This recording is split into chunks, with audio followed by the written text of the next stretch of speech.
Voilà, j'ai fait des courses, donc j'ai acheté 3 tuyaux de 2 mètres, enfin 4 avec celui-là, des coudes et des trucs pour boucher, de façon à faire un genre de tortillon comme ça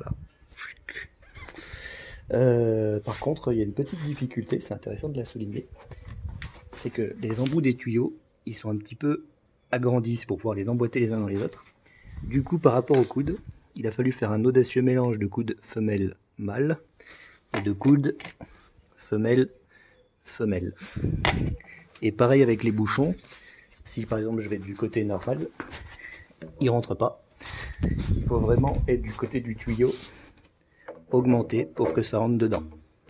Donc derrière c'est une espèce de puzzle à énigme où il faut assembler tout ça de façon à exploiter tous les bouts qui sont un peu différents. Donc le couper intelligemment pour avoir des bouts aux extrémités pour mettre les bouchons et aussi pour pouvoir les assembler avec les bons coudes en ayant au moins un mâle femelle dans mon cas.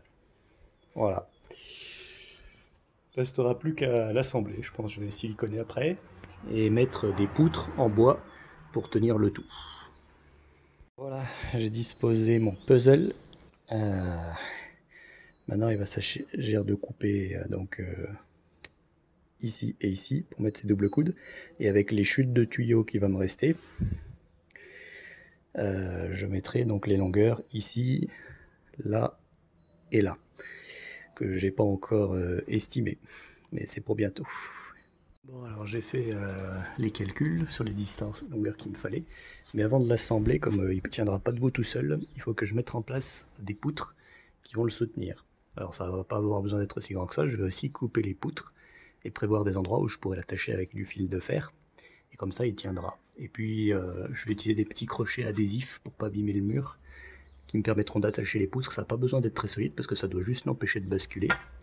Étant donné que le poids il sera comme ça et proche de la poutre, et que le point de rotation il est ici, et ben ça fait un levier inversé. Donc en fait il faut vraiment qu'ici il y ait 1000 fois, enfin là l'effort qu'il va avoir dans cette direction il sera très inférieur à l'effort qu'il va y avoir dans cette direction. Il va être égal au rapport entre cette distance là divisée par cette longueur là. Donc ça n'a pas besoin d'être solide pour soutenir des trucs lourds. Finalement j'ai opté pour un scotch double face. Ça, c'est parfait, ça s'enlève facilement. Et comme les efforts sont pas importants, j'aurai pas besoin de trop forcer, donc il me suffit de le couper.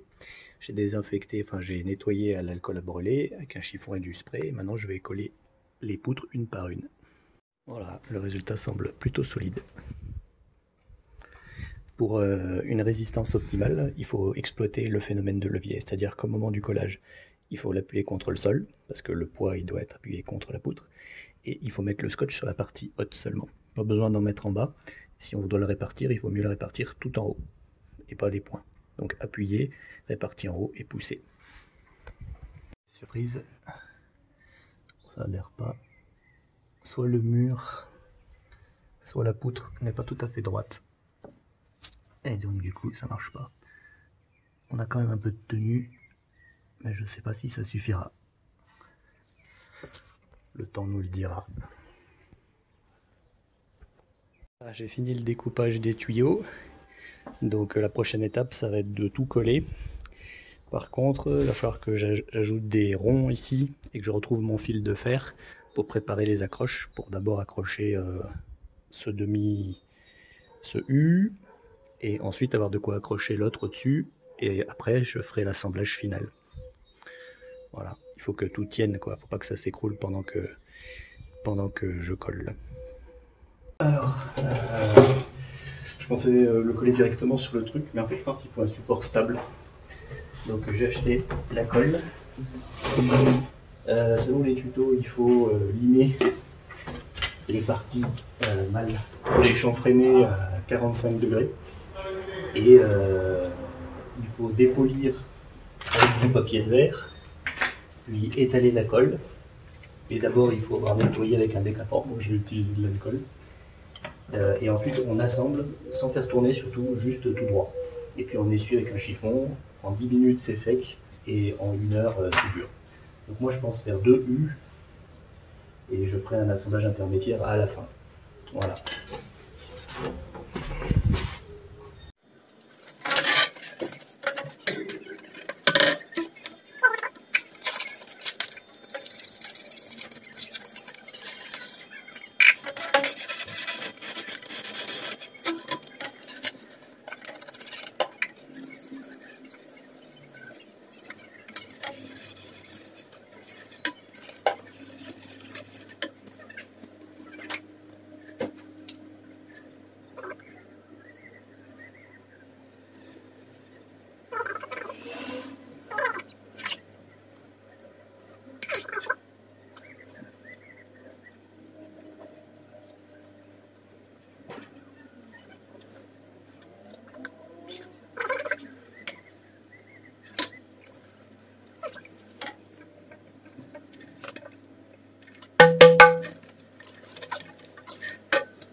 Jusque là j'ai pas fait des bavurages parce que c'était que des tuyaux neufs.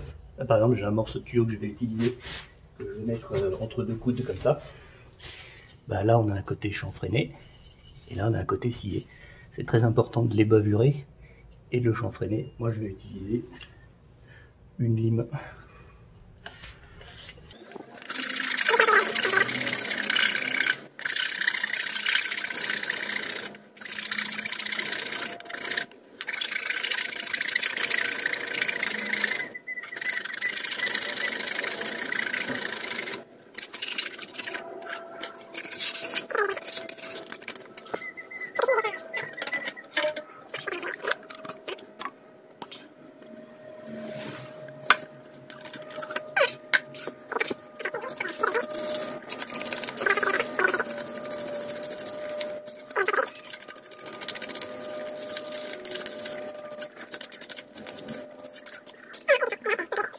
Première mauvaise surprise, ça rentre pas jusqu'au bout, la colle sèche extrêmement vite.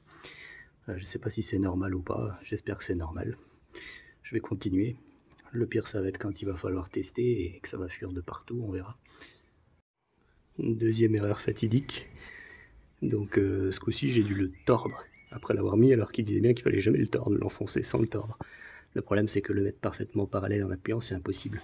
Une fois qu'on le replaque contre le sol, on découvre qu'il est tordu, on est obligé de réappuyer pour garder dans le bon angle, en plan.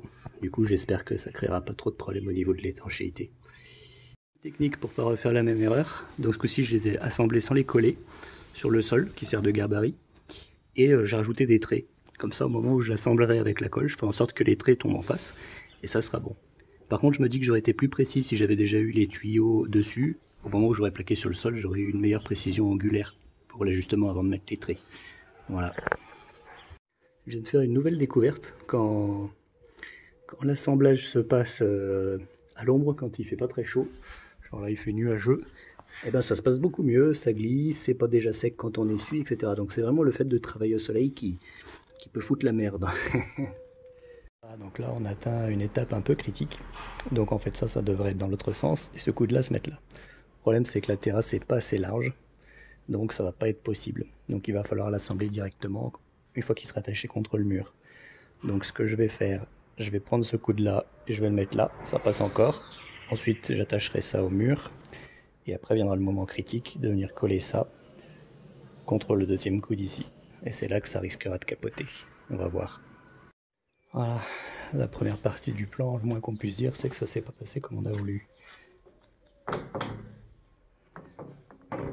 Déjà on a quelque chose de pas droit. Et ensuite on n'a vraiment pas réussi à le mettre jusqu'au bout. Manque de prise, c'est trop lent. J'espère qu'on aura plus de chance avec le prochain, mais j'ai un peu peur. Maintenant je vais utiliser des ronds en métal et du fil de fer. Je vais fixer mes ronds en métal et je vais monter ça sur le truc en bois avant l'assemblage final. Donc j'ai fixé le premier crochet en prenant des mesures. Par contre, je ne pourrais pas faire la même chose pour les autres parce que les coudes ils font pas 90 degrés, ils font 93 degrés. Donc en fait il n'y a rien qui est droit, il faudrait faire de la trigo et même là c'est pas très sûr. Donc ce que je vais faire, je vais juste fixer celui-ci en laissant ça par terre, en soulevant juste ça, et après il pourra tourner. Et après je vais en fixer un de l'autre côté, et je vais faire au fur et à mesure en remontant. Comme ça, j'aurai pas de mauvaise surprise. Voilà le travail. Bon, c'est pas très ragoûtant, j'espère que ça va bien se passer pour la suite. Bon, donc là j'ai fixé le deuxième. Par contre, première grosse mauvaise surprise, il y a l'une des poutres qui est tombée, donc ça collait pas si bien le scotch double face. J'espère que j'aurai pas d'autres mauvaises surprises du même genre. Voilà, ça commence à être un peu plus rassurant. Donc là, il faut bien faire gaffe à ce qu'on ait bien une pente ici et une pente ici. Parce que s'il y a une petite surélévation, l'eau va stagner et les racines vont pourrir. Si je me mets en face, là, ça a bien l'air de descendre. Et là, pareil. Donc on est bon. On peut continuer. Je pense que je vais refixer cette poutre avant de passer à la suite. Avant de coller le dernier U, j'ai préplacé un crochet, un fil de fer en estimant à peu près où ça serait. Le fil de fer me permettra de compenser en fonction de si je me suis trompé. C'est le moment fatidique. Voilà, ça a été un peu la panade. Quasiment pas réussi à le rentrer, juste à la force des biceps. Pas possibilité de s'appuyer nulle part. Là, ce fil de fer, il avait lâché, j'ai dû le remettre. Et là, j'ai pas pu l'attacher comme je voulais. J'ai dû faire un genre de fixation comme ça, quoi. Sur le côté, alors que je voulais le prendre par en dessous. Il me reste encore à mettre le fil de fer ici pour consolider, et puis j'arrête. À la prochaine fois, je percerai les trous tout le long. Je mettrai les paniers. Il faudra que je relie une pompe en bas au truc en haut, puis l'eau elle descendra et elle retombera dans le pot. Et c'est à ce moment-là que je pourrai constater s'il y a des fuites ou non.